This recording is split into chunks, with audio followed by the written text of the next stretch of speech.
What is a key signature and why do I need it? My subscribers and anyone who follows my channel will know that recently I did two videos, one on how to play the major scale and the other on how to play the minor scale. And I want to move on now to actually improvising and using them. But before we do that, I realise it's really important you understand what a key signature is. So hopefully this lesson will explain that. And I'll be putting this video along with those others into a new playlist I'm going to create about how to get started making your own solos. And these lessons are relevant both for an electric guitarist and an acoustic guitarist, because the major and minor scale can be used to produce solos for every type of music, from classical to heavy metal. And because this is a continuation into a study of the major and the minor scale, I'll put the links to those two videos down below in the description, as well as the video on how to speed them up and play them correctly. And I'll also put the link to the new playlist. Right, let's get started. What is a key signature? Every single tune has a key signature. And if you've got music above the tab, the key signature appears at the beginning in the first line of the music. Or if you're using commercial tab, it will appear on every line throughout the tune. And the key signature is the number of sharps or flats that appear in that tune. So in this example, it's 3 sharps. And you can see from this list of key signatures that any tune that appears with 3 sharps in it is in the key of A major. And you can also see that each different number of sharps or flats makes a different key signature. And just so it's not confusing, if you can't see a key signature, it means it's got no sharps and flats in it, which means it's in the key of C major. And when we say something's in the key of, what we mean is it's based round the major scale of. So something in C major would be based around the C major scale, and something in A major would be based around the A major scale.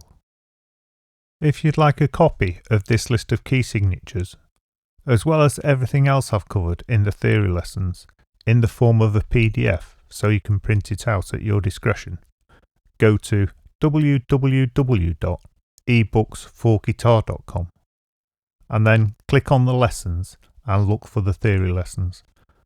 And this particular ebook I've made available completely free, so you can download it there. Right, let's demonstrate and prove that the key signatures come from the major scale. So hopefully you've been through the lesson on the major scale and you can remember it. The structure of the major scale. To prove that the key signatures come from the major scale, the first thing we need to do is understand the structure of the major scale. Now, for most Westerners, you're more or less pre-programmed with the sound of the major scale from a child, as most nursery rhymes are based around the major scale, and virtually everyone learns the major scale in the form do, re, mi, fa, sol, la, ti, do. Most of the people watching this video then should be fairly familiar with the sound of the major scale. It's just a case now of learning the structure. And this is really simple. And what we'll be using is the pattern of intervals. And this can be made up of either tones and semitones, or just semitones. For a guitarist, it's probably easier to remember the pattern for the major scale in terms of semitones, because a semitone is just a fret gap. So the pattern for the major scale is 2, 2, 1, 2, 2, 2, 1.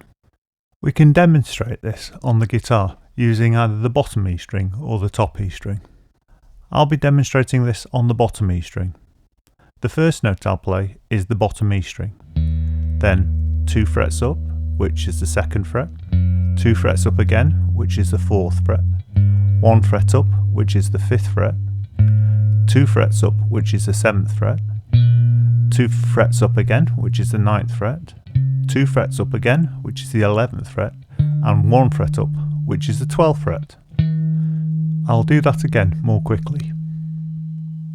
Open string, 2, 2, 1, 2, 2, 2, 1. And again without me stating the numbers.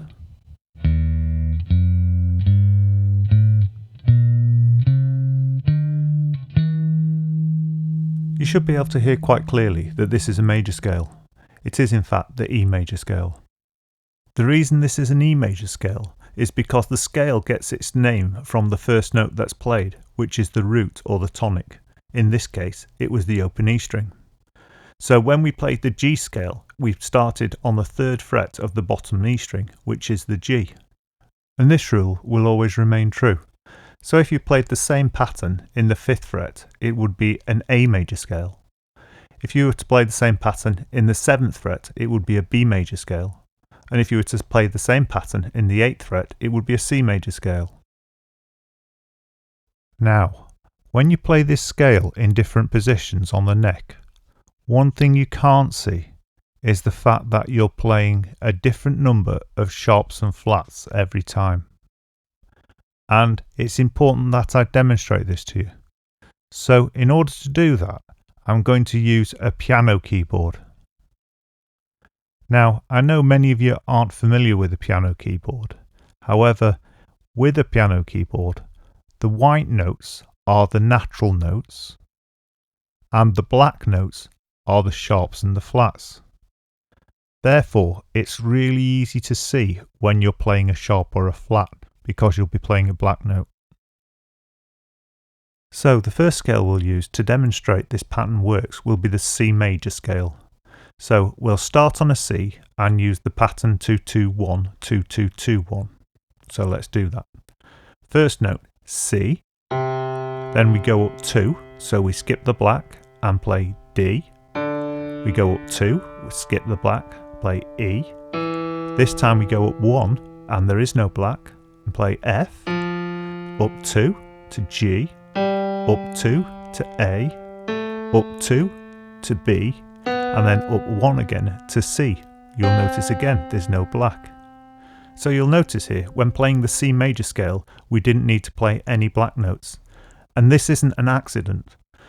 The piano or the keyboard is quite a late instrument in the development of musical instruments, so it was actually designed around this pattern, which really demonstrates how important the pattern is.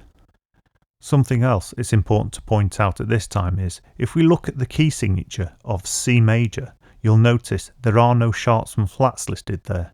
And this is the reason why, because when playing the C major scale, we don't land on any sharps and flats.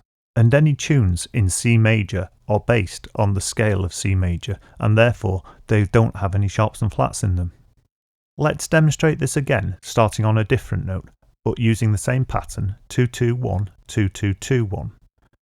This time we'll start on D. So play the D, then we move 2 to E, then 2 up from here we land on an F sharp, which is the black note.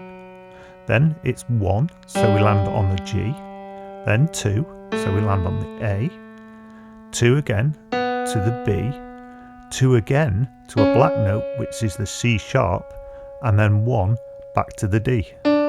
Now, if we go back to the key signatures and have a look at the key signature for D major, you'll notice it has 2 sharps.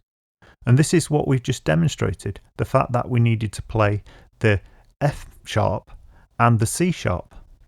So every tune that's in the key of D major is based on the D major scale, and therefore you will always play the F sharp and the C sharp. Right, let's demonstrate this one last time. This time we'll go up to the E and do the same pattern, 2-2-1, 2-2-2-1.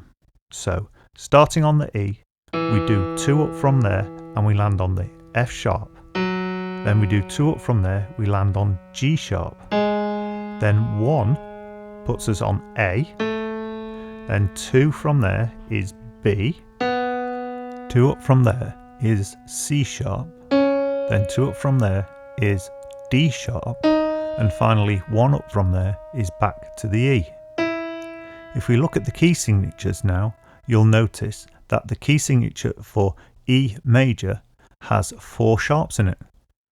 Therefore, all tunes with a key signature of E major are based on the scale of E major, and you should always play the F, G, C and D as sharps. In conclusion then, the key signature tells us which major scale the tune is based on. And every single tune you play has a key signature. And this shows you just how important it is to know the major scale and to understand key signatures. But not only that, having even a slight understanding of key signatures can really help you when you start to write your own solos or even compose your own music on the guitar. And with these courses I'm putting on YouTube, that's going to be the eventual goal. It would be really excellent if all the students who are following these courses on YouTube could eventually write their own music and write their own solos and play them all really well. And with that in mind, if you'd like to be notified when I upload new videos, hit the like, subscribe and the bell icon, and then you'll be automatically notified when I upload them. And if you're new to this channel, you can find all the courses I've done in the form of playlists so you can go through them easily. And you can also find them at www.ebooksforguitar.com, and there you'll find them categorized and easy to follow. And all the ebooks are there so you can view them for free online. Thank you very much for watching this video, and I hope to see you again.